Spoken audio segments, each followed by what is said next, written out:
Men sizning bu oxirgi jahon chempionatingiz bo'lishi mumkinligidan biroz qo'rqyapman.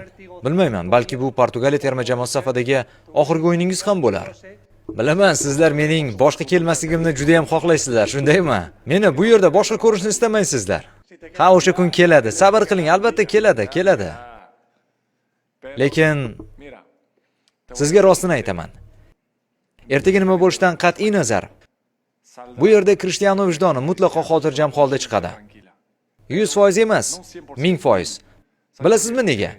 Chunki hayotda ham, futbolda ham menda bor bo'lgan hamma narsani berdim. Mening ishtiyoqim, shuncha yillar futbol o'ynashga bo'lgan xohishim. Bu zaruriyat tufayli emas edi. Buni o'zingiz ham bilasiz. Men, Xudoga shukr, hayotimda juda yaxshi holatdaman. Lekin bu ishtiyoq.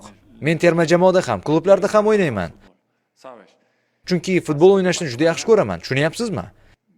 Ertaga nima bo'lishidan qat'iy nazar, men baxtli bo'laman.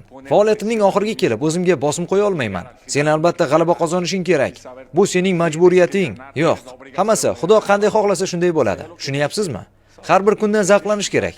Har bir o'yindan zavqlanish kerak. Jahon chempionatidek buyuk musobaqadan zavqlanish kerak. Va menimcha, sizlarning ba'zi boshqacha fikrlaringizdan tashqari, men unchalik ham yomon holatda emasman. Men allaqachon 3 ta gol urdim. Boshqalar undan ko'ra ko'proq gol urishdi. Chunki ular juda yaxshi holatda. Lekin men ham yomon emasman.